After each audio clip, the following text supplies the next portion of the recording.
Vamos dar continuidade. Os fundamentos da fé cristã, como nós temos feito aos domingos, todos os domingos, temos desdobrado vários temas, e nós estamos falando de temas relacionados à salvação, né? Podíamos resumir tudo isso dentro da graça do Senhor e tudo que ela faz por nós, mas seria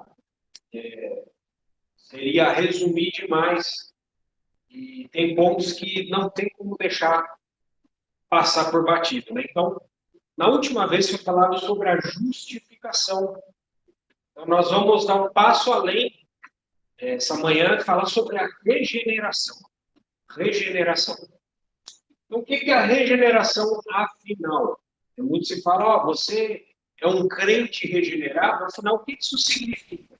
A regeneração, como está ali em cima, é o ato divino, ou seja, não é um ato humano, não é uma benfeitoria, uma obra humana que você mesmo faz para você. É impossível você mesmo se regenerar. Então, a regeneração ela é um ato divino. E esse ato divino que Deus fez, concede a quem? Ao homem que crê. Então, não é ao homem bonzinho, ao homem que faz caridade, ao homem que faz trabalhos sociais. Não basta você ser bom. É um ato divino que concede ao homem que crê. Como nós cantamos aqui nessa manhã, a graça concede ao mais vil pecador, abrindo-lhe a porta de entrada no céu. Então, se o homem que crê, em sua vida anterior ao momento que crê, ter sido uma vida de mais vilezas, de pecado, como nós citamos aqui exemplos de Hitler, Mussolini, Stalin, Mao Tse-tung, o rei Manassés de Israel, vários outros. No momento em que ele crê, o que acontece com ele? Acontece algo, não tem outra palavra para falar, acontece algo divino. Acontece um milagre maravilhoso da parte de Deus. Uma vida nova é introduzida nesse ser humano. E essa vida nova introduzida nesse ser humano é uma vida mais elevada, mediante a união pessoal com Cristo. Esse ser que estava anteriormente em trevas, vivia segundo a vontade da carne e dos pensamentos, segundo o príncipe da potestade do ar, de repente, uma nova vida entra nele. E ele se torna unido a Cristo. Vamos ler João 1,12, conforme está ali em cima? Mas a todos quantos receberam, deu-lhes o poder de serem feitos filhos de Deus, a saber, aos que creem no seu nome. Então, quem é filho de Deus? Quem crê no seu nome. Então, não basta obras humanas, não basta ser bom, precisa crer no nome do Filho de Deus. Então, a nova vida que nós obtivemos, nós vamos adentrar mais à frente um pouquinho mais detalhes e demonstrar isso, com a graça do Senhor, com a ajuda do Espírito Santo. Essa nova vida que nós obtivemos, ela não provém de nossas obras, como já falamos, mas da misericórdia de Deus, por meio da atuação do Espírito Santo.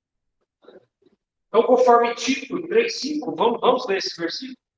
Não por obras de justiça praticadas por nós, mas segundo a sua misericórdia, ele nos salvou mediante o lavar regenerador e renovador do Espírito. Esse versículo ele é muito claro e aqui aparece de maneira bem explícita, escancarada, a palavra lavar regenerador. Então, o Espírito Santo, ele entra dentro do nosso espírito e ele lava o nosso espírito, anteriormente morto, mortificado. Ele lava regenerando. O que significa, afinal, regenerar? Gerar uma nova vida. E não só isso, como o próprio versículo fala, renovador. Há uma renovação. há uma novidade, há algo novo acontecendo do Espírito Santo, é obra do Espírito Santo. É impossível que nós fizéssemos isso. Então, no que consiste esse lavar regenerador? O termo lavar, é interessante também falar sobre isso. Quando a gente fala, eu estava lavando roupa, o termo lavar, ele refere que haja presença de água. Pois ninguém lava algo com fogo ou com ar, né? Então, vou lavar minhas roupas com fogo hoje. Vai queimar a roupa. Então, geralmente se lava com água. Então, quando a gente fala de almas lavadas, essa lavagem é feita pelo Espírito Santo. De uma maneira completa do que? Das imundícies da vida de outrora. Recebendo uma novidade de vida, experiência expressa onde? No ato do batismo. Os irmãos que não puderam, talvez até fique uma deixa para o próximo fundamento da fé. Vou explicar isso com mais riqueza de detalhes, que é o batismo, se assim o Senhor permitir. Mas ontem nós estivemos falando de maneira grosso modo, também resumida um pouco sobre o batismo. O que é o batismo? Então, João 3,5, vamos dar continuidade, lê juntos. Respondeu Jesus: em verdade, quem não nascer da água e do Espírito.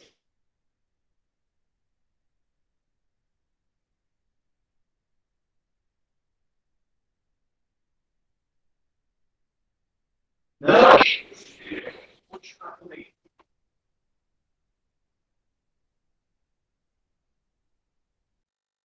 O que é nascido da carne é carne.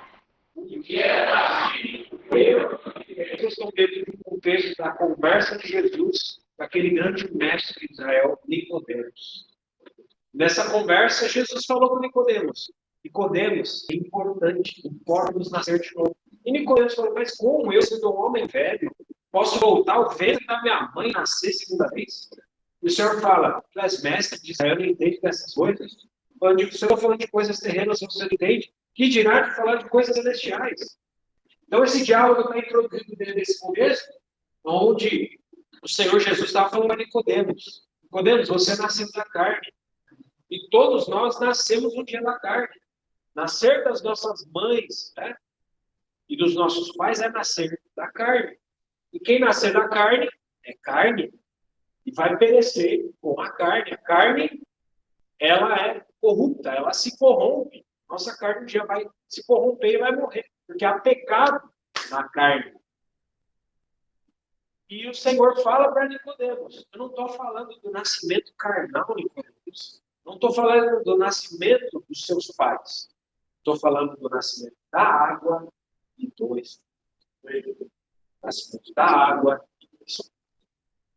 Ele fala, importa que você de novo. Carne e espírito pertencem a reinos diferentes. São incompatíveis. Um milita contra o outro. E um não pode produzir o outro. Carne não produz espírito. E espírito não produz carne. Carne só pode produzir carne, espírito produz espírito. Já sabemos que há um novo nascido, uma nova vida, um novo filho. Agora, olha que interessante. Quem é o pai? Quando alguém nasce da água e do espírito, quem é o pai?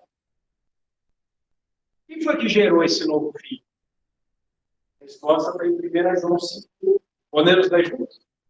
Todo aquele que crê que Jesus é o Cristo é nascido de Deus. E todo aquele que ama ao que gerou também ama ao que dele é nascido. Nós sabemos através desse versículo que o nosso Pai é Deus Pai. Por isso nós podemos clamar a Deus, Abba, Paizinho. Temos esse direito. Como o nosso Senhor Jesus falou, vós orareis assim, Pai nosso, é nosso Pai. Vós orareis. Ele fala no futuro, porque o Espírito ainda não tinha sido dado. A morte de Jesus ainda não tinha sido realizada. Ele falou, vós orareis assim, Pai nosso. Irmãos, nós temos paternidade. Nós não somos órfãos. Essa nova vida que foi colocada em nós nos torna filhos de Deus Pai, irmãos do Senhor Jesus Cristo. Nós somos os irmãozinhos mais novos do Senhor Jesus. E Ele nos trata com carinho, não é verdade? Só que esse versículo também fala de algumas questões relacionadas ao amor. Como é que nós demonstramos o nosso amor a Deus Pai? Amando os irmãos.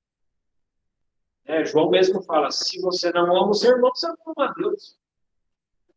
Então, conforme esse versículo acima, porque cremos em Jesus Cristo, e cremos que Jesus é o Cristo, Deus se torna nosso Pai. A partir de então, nós nascemos. Na segunda metade desse versículo, ele enfatizando mais uma vez, repetindo, mostra uma consequência na vida de quem é nascido de Deus. Quem recebe essa nova vida não fica igual. Amar a Deus e também amar os demais nascidos de Deus.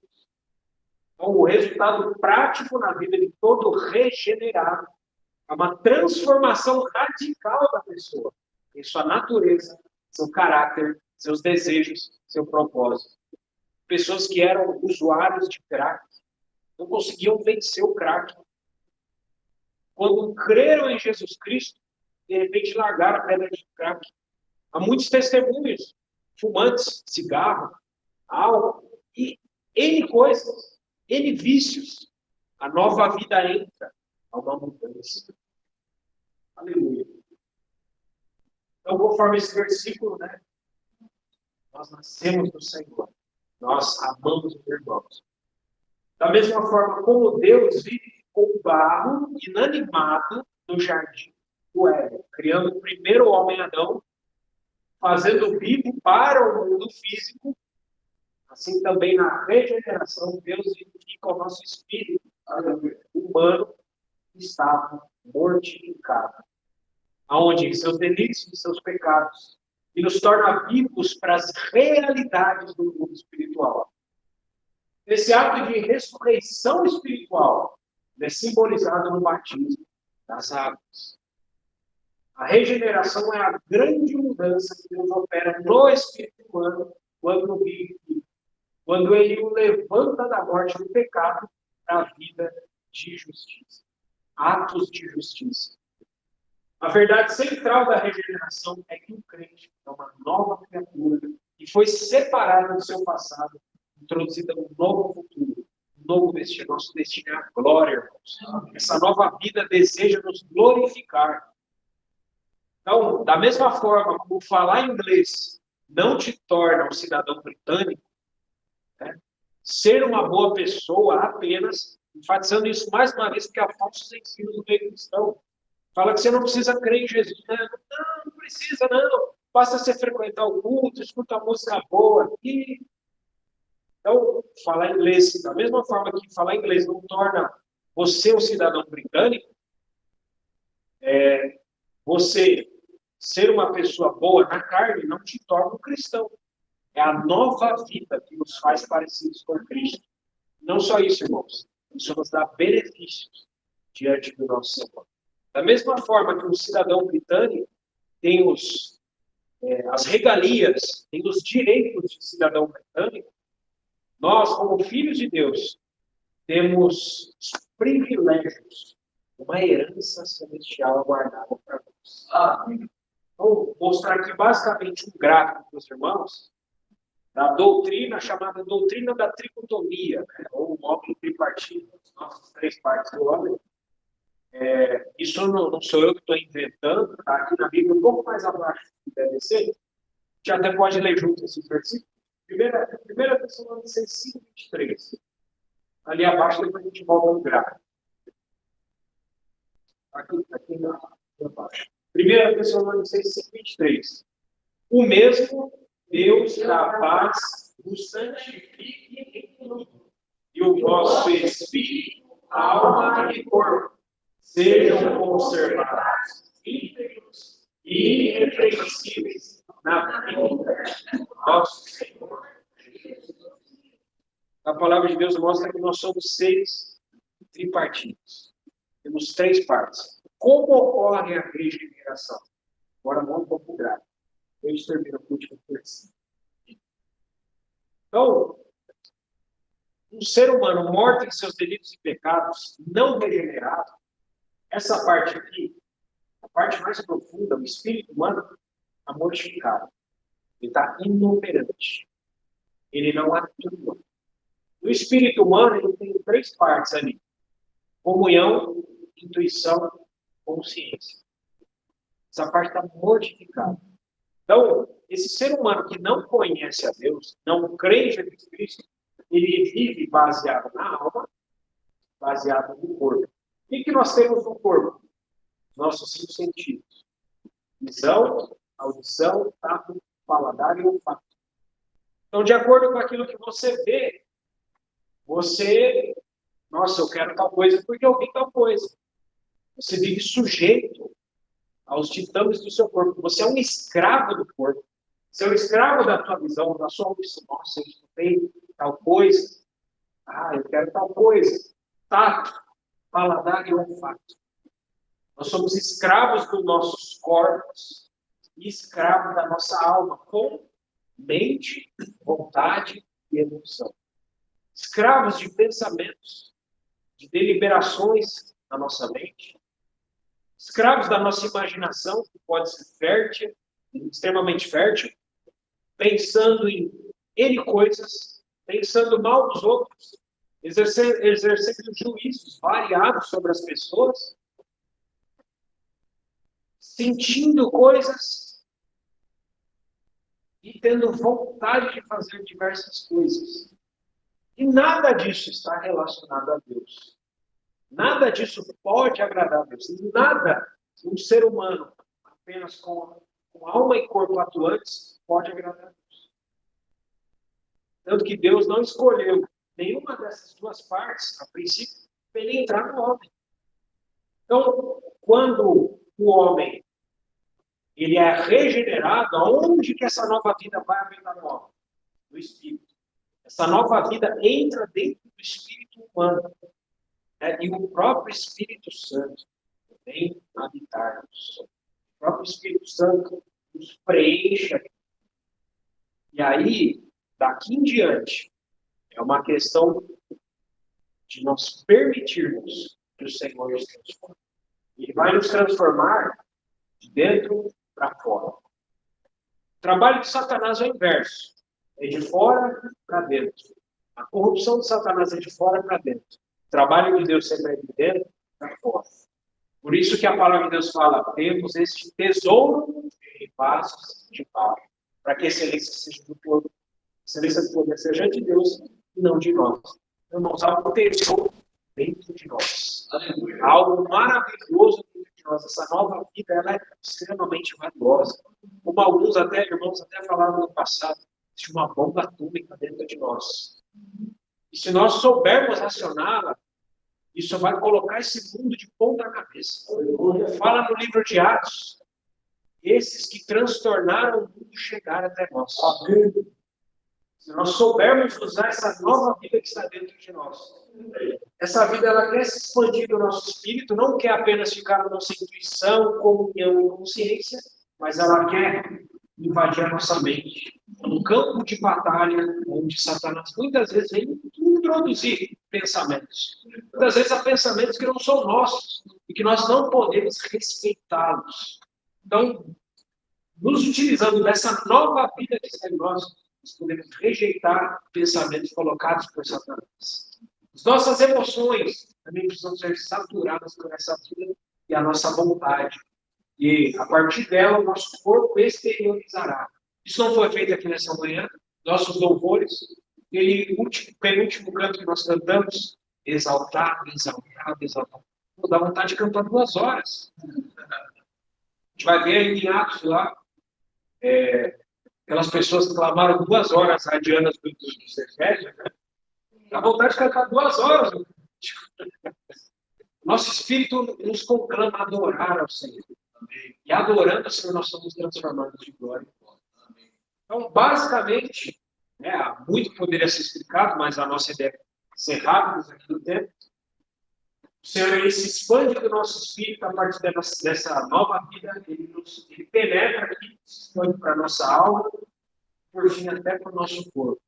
A cura divina também, que provém dessa vida. Existe a cura que provém de Deus. Muitos cristãos na história da igreja, e se o Senhor permitir, Ele utiliza essa vida divina que está dentro de nós para operar curas, milagres. Isso não é algo exclusivo da igreja primitiva. Isso é algo que permanece até os nossos dias. Irmãos, de fato, é uma bomba atômica dentro de nós. Algo tão precioso, é um tesouro dentro de nós. Graças a Deus. Amém. Então, como nós podemos testificar, no último versículo, testificar que nós temos essa vida divina dentro de nós. Testificar que nós somos, de fato, filhos de Deus. Vamos ver juntos? O próprio Espírito testifica como nosso Espírito que somos filhos de Deus. Graças a Deus. Amém. Somos filhos de Deus. E o Espírito Santo testifica com o nosso espírito humano. Há uma interação entre os dois. Um testifica com o outro. Nós somos filhos de Deus. Louvado seja o Senhor. Amém.